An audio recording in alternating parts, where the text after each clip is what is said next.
تفہیم القرآن، روزانہ ایک رکوع، ترجمہ و تفسیر کے ساتھ قرآن کو سمجھیں۔ سبسکرائب کریں اور جڑے رہیں۔ وَلَئِنْ أَذَقْنَا الْإِنسَانَ مِنَّا رَحْمَةً ثُمَّ نَزَعْنَاهَا مِنْهُ إِنَّهُ لَيَئُوسٌ كَفُورٌ وَلَئِنْ أَذَقْنَاهُ نَعْمَاءَ بَعْدَ ضَرَّاءَ مَسَّتْهُ لَيَقُولَنَّ ذَهَبَ السَّيِّئَاتُ عَنِّي إِنَّهُ لَفَرِحٌ فَخُورٌ۔ اگر کبھی ہم انسان کو اپنی رحمت سے نوازنے کے بعد پھر اس سے محروم کر دیتے ہیں تو وہ مایوس ہوتا ہے اور ناشکری کرنے لگتا ہے، اور اگر اس مصیبت کے بعد جو اس پر آئی تھی ہم اسے نعمت کا مزہ چکھاتے ہیں تو کہتا ہے کہ میرے تو سارے دلدر پار ہو گئے، پھر وہ پھولا نہیں سماتا اور اکڑنے لگتا ہے۔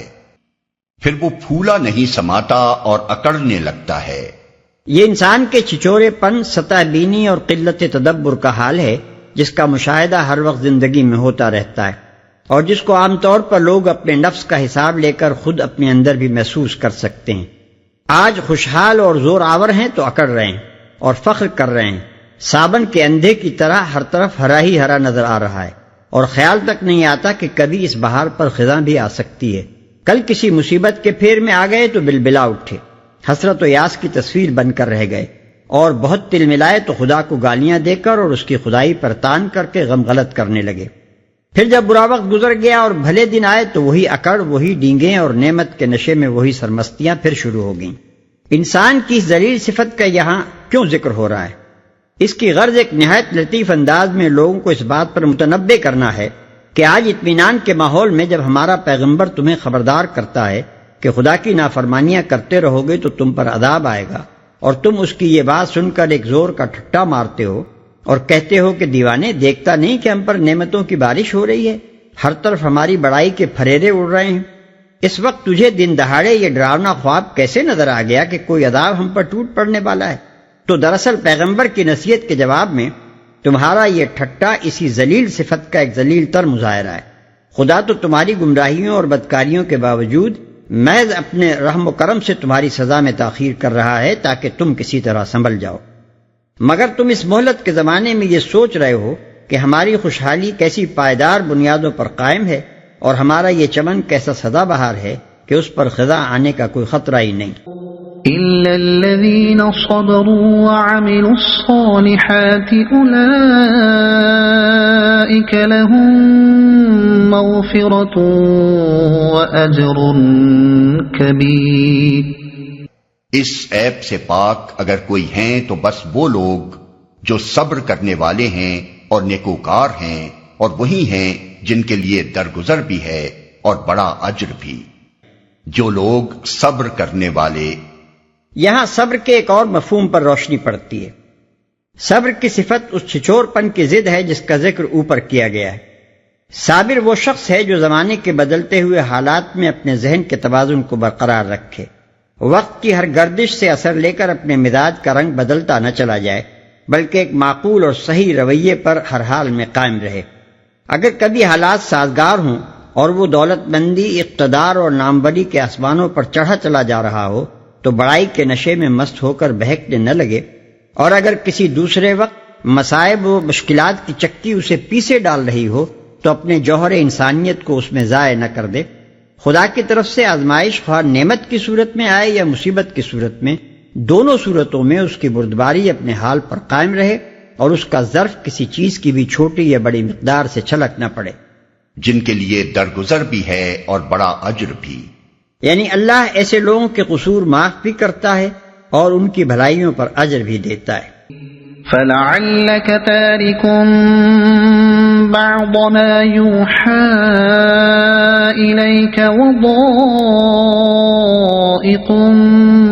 بِهِ صَدْرُكَ أَن يَقُولُوا لَوْلَا أُنزِلَ عَلَيْهِ كَنزٌ كنز أو جاء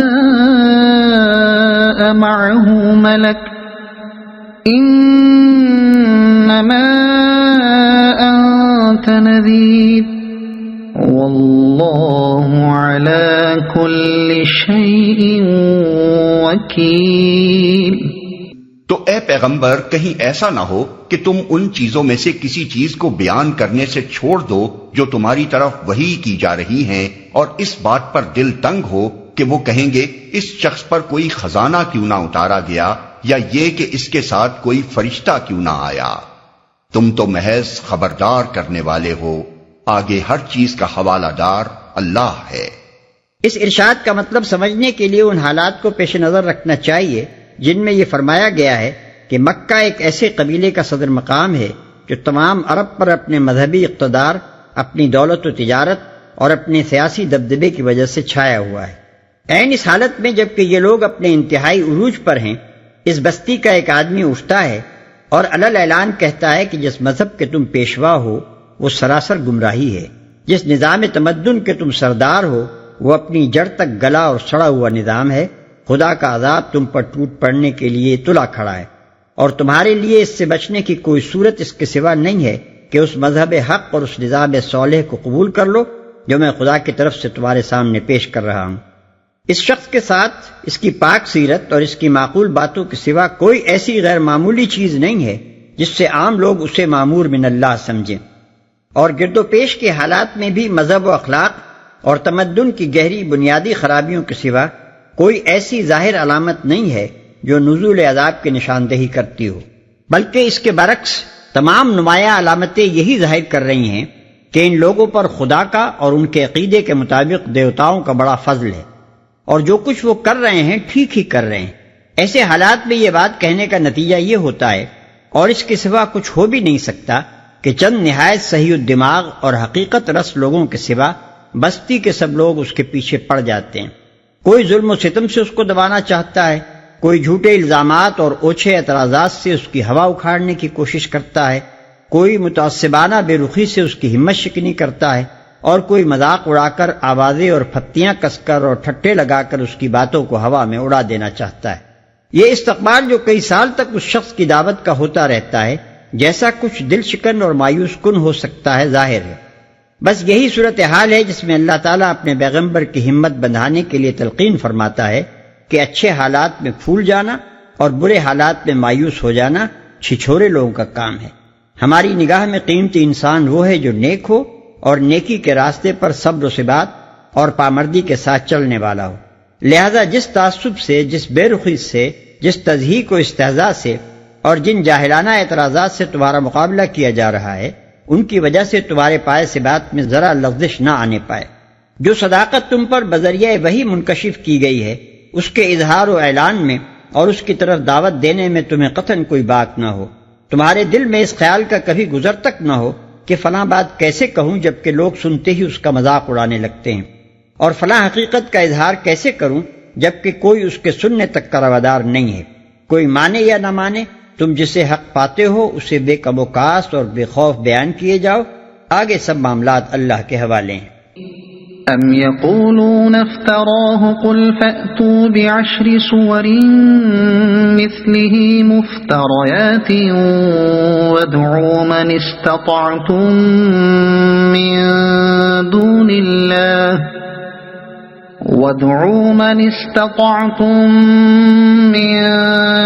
اللہ إن كنتم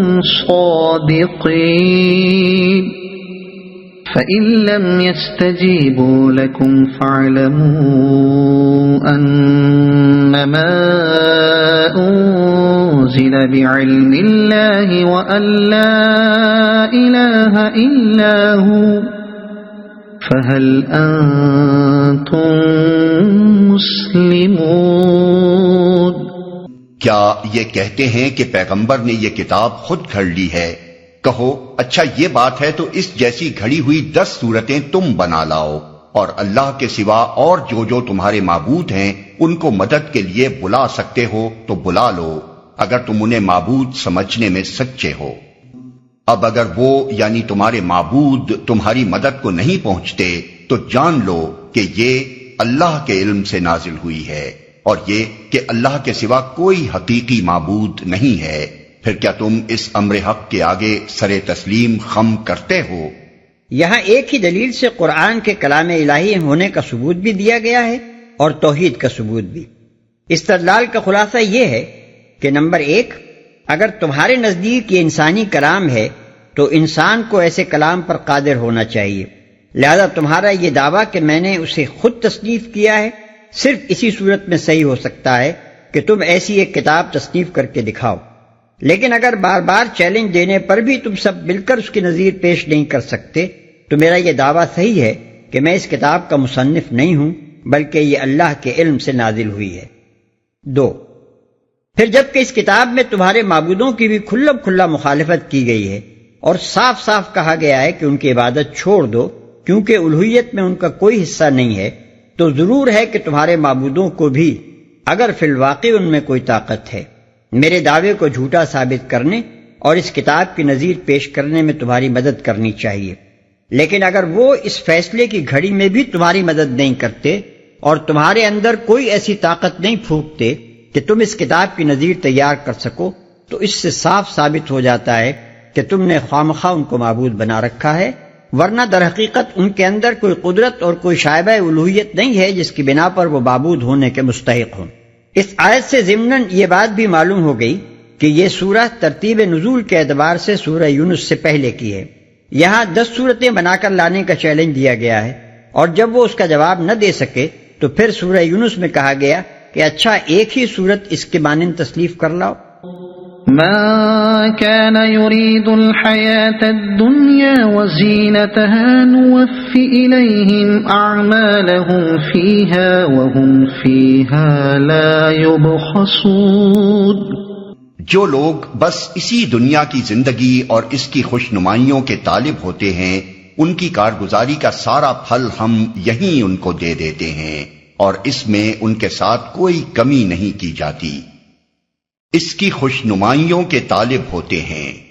اس سلسلہ کلام میں یہ بات اس مناسبت سے فرمائی گئی ہے کہ قرآن کی دعوت کو جس قسم کے لوگ اس زمانے میں رد کر رہے تھے اور آج بھی رد کر رہے ہیں، وہ زیادہ تر وہی تھے اور ہیں جن کے دل و دماغ پر دنیا پرستی چھائی ہوئی ہے۔ خدا کے پیغام کو رد کرنے کے لیے جو دلیل بازیاں وہ کرتے ہیں وہ سب تو بعد کی چیزیں ہیں۔ پہلی چیز جو اس انکار کا اصل سبب ہے وہ ان کے نفس کا یہ فیصلہ ہے کہ دنیا اور اس کے مادی فائدوں سے بالاتر کوئی شے قابل قدر نہیں ہے، اور یہ کہ ان فائدوں سے متمتع ہونے کے لیے ان کو پوری آزادی حاصل رہنی چاہیے۔ أولئك الذين ليس لهم في الآخرة إلا النار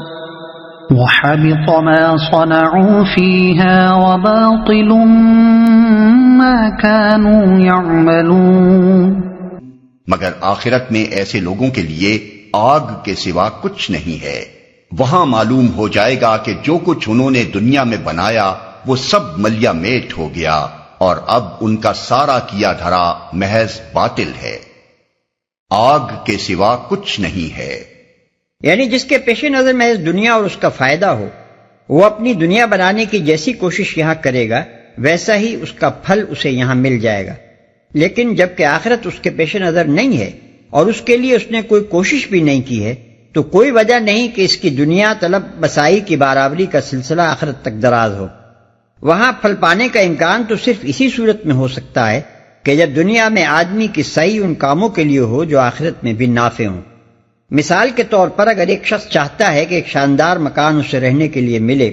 اور وہ اس کے لیے ان تدابیر کو عمل میں لاتا ہے جن سے یہاں مکان بنا کرتے ہیں، تو ضرور ایک عالی شان محل بن کر تیار ہو جائے گا، اور اس کی کوئی اینٹ بھی محض اس بنا پر جمنے سے انکار نہ کرے گی کہ ایک کافر اسے جمانے کی کوشش کر رہا ہے۔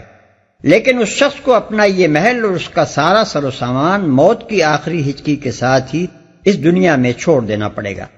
اور اس کی کوئی چیز بھی وہ اپنے ساتھ دوسرے عالم میں نہ لے جا سکے گا۔ اگر اس نے آخرت میں محل تعمیر کرنے کے لیے کچھ نہیں کیا ہے تو کوئی معقول وجہ نہیں ہے کہ اس کا یہ محل وہاں اس کے ساتھ منتقل ہو۔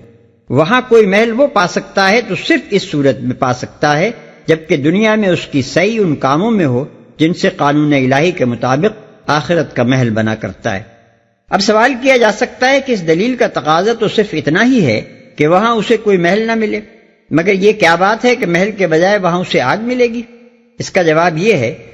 اور یہ قرآن ہی کا جواب ہے جو مختلف مواقع پر اس نے دیا ہے، کہ جو شخص آخرت کو نظر انداز کر کے محض دنیا کے لیے کام کرتا ہے وہ لازماً و فطرتاً ایسے طریقوں سے کام کرتا ہے جن سے آخرت میں محل کے بجائے آگ کا الاؤ تیار ہوتا ہے۔ أفمن كان على بينة من ربه ويتلوه شاهد منه ومن قبله كتاب موسى إماما ورحمة أولئك يؤمنون به ومن يكفر به من الأحزاب فالنار موعده فلا تك في مرية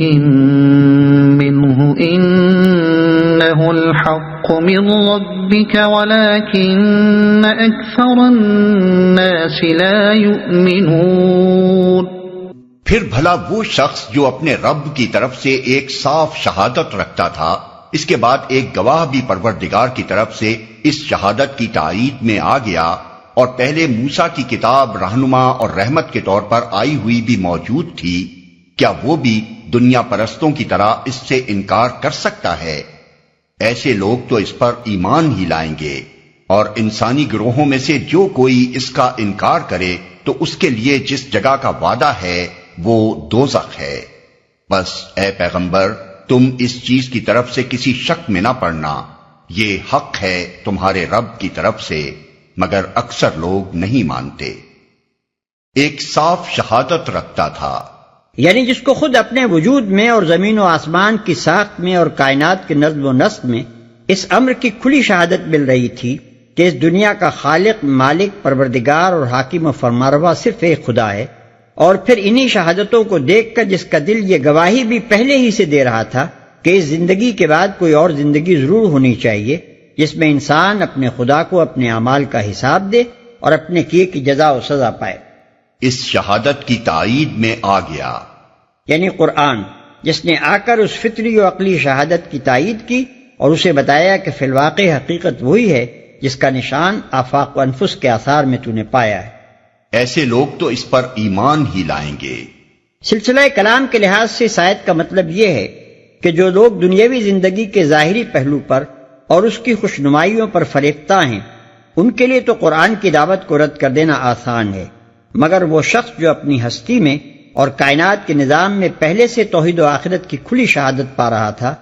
پھر قرآن نے آ کر ٹھیک وہی بات کہی جس کی شہادت وہ پہلے سے اپنے اندر بھی پا رہا تھا اور باہر بھی، اور پھر اس کی مزید تائید قرآن سے پہلے آئی ہوئی کتب آسمانی میں بھی اسے مل گئی۔ آخر وہ کس طرح اتنی زبردست شہادتوں کی طرف سے آنکھیں بند کر کے ان منکرین کا ہم نوا ہو سکتا ہے؟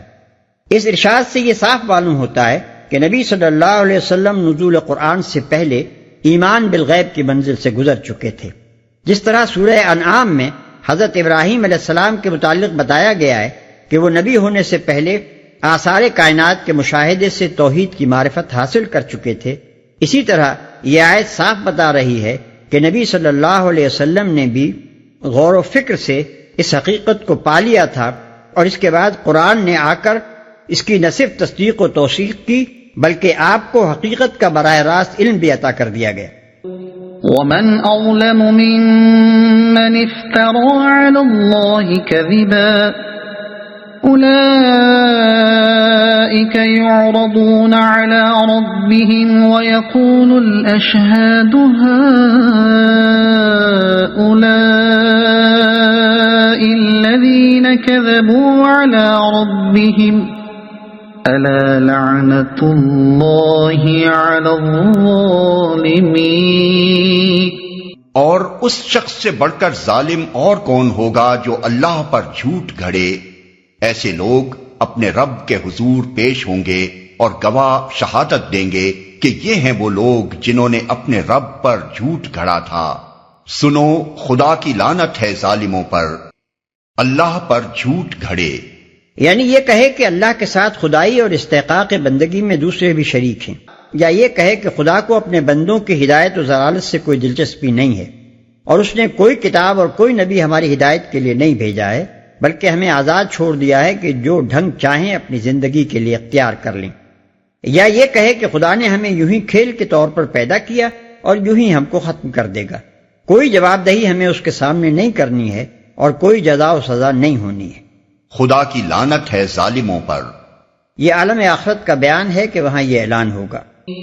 الذين يصدون عن سبيل الله ويبغونها عوجا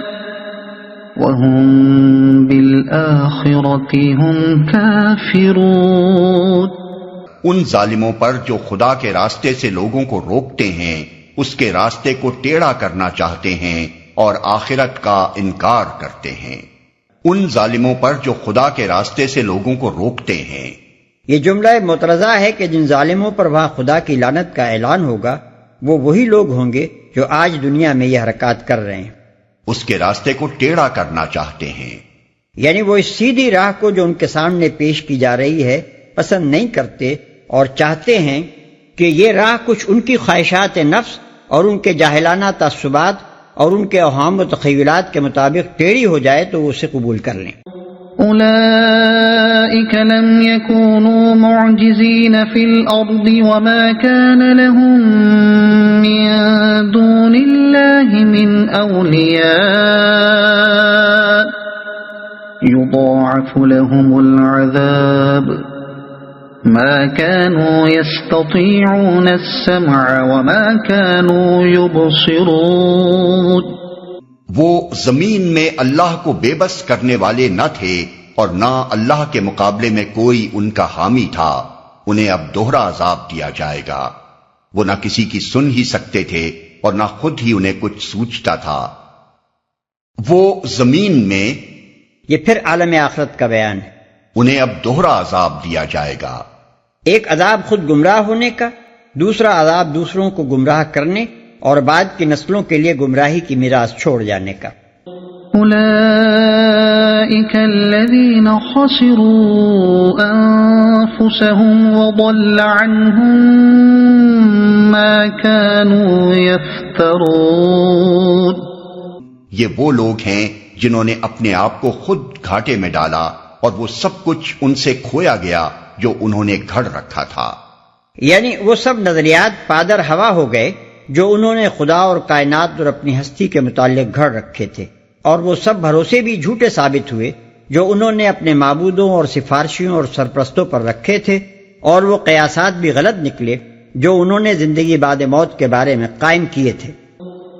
لا جرم أنهم في الآخرة هم الأخسرون إن الذين آمنوا وعملوا الصالحات وأخبتوا إلى ربهم أولئك أصحاب الجنة هم فيها خالدون۔ ناگزیر ہے کہ وہی آخرت میں سب سے بڑھ کر گھاٹے میں رہے وہ لوگ جو ایمان لائے اور جنہوں نے نیک عمل کیے اور اپنے رب ہی کے ہو کر رہے، تو یقیناً وہ جنتی لوگ ہیں اور جنت میں وہ ہمیشہ رہیں گے۔ یہاں عالم آخرت کا بیان ختم ہوا۔ مثل الفريقين كالأعمى والأصم والبصير والسميع هل يستويان مثلا أفلا تذكرون۔ ان دونوں فریقوں کی مثال ایسی ہے جیسے ایک آدمی تو ہو اندھا بہرا اور دوسرا ہو دیکھنے اور سننے والا، کیا یہ دونوں یکساں ہو سکتے ہیں؟ کیا تم اس مثال سے کوئی سبق نہیں لیتے؟ کیا یہ دونوں یکساں ہو سکتے ہیں؟ یعنی کیا ان دونوں کا طرز عمل اور آخر کار دونوں کا انجام یکساں ہو سکتا ہے؟ ظاہر ہے کہ جو شخص نہ خود راستہ دیکھتا ہے اور نہ کسی ایسے شخص کی بات ہی سنتا ہے جو اسے راستہ بتا رہا ہو، وہ ضرور کہیں ٹھوکر کھائے گا اور کہیں کسی سخت حادثے سے دوچار ہوگا، بخلاف اس کے جو شخص خود بھی راستہ دیکھ رہا ہو اور کسی واقف راہ کی ہدایات سے بھی فائدہ اٹھاتا ہو، وہ ضرور اپنی منزل پر بسلامت پہنچ جائے گا۔ بس یہی فرق ان لوگوں کے درمیان بھی ہے جن میں سے ایک اپنی آنکھوں سے بھی کائنات میں حقیقت کی نشانیوں کا مشاہدہ کرتا ہے اور خدا کے بھیجے ہوئے رہنماؤں کی بات بھی سنتا ہے، اور دوسرا نہ خود ہیے کی آنکھیں کھلی رکھتا ہے کہ خدا کی نشانیاں اسے نظر آئیں، اور نہ پیغمبروں کی بات ہی سن کر دیتا ہے۔ کیوں کر ممکن ہے کہ زندگی میں ان دونوں کا طرز عمل یکساں ہو، اور پھر کیا وجہ ہے کہ آخر کار ان کے انجام میں فرق نہ ہو۔ اگر آپ کو یہ ویڈیو پسند آئی ہو تو اسے لائک کریں، دوسروں تک پہنچانے کے لیے شیئر کریں، اور مزید ایسی ہی معلوماتی ویڈیوز کے لیے ہمارے چینل عبد المالک ہاشمی کو سبسکرائب ضرور کریں۔ نئی اپڈیٹس کے لیے بیل آئیکن دبائیں تاکہ آپ کو ہماری ہر نئی ویڈیو بر وقت مل سکے۔ آپ کی حوصلہ افزائی ہمیں مزید بہترین مواد بنانے میں مدد دے گی۔ شکریہ۔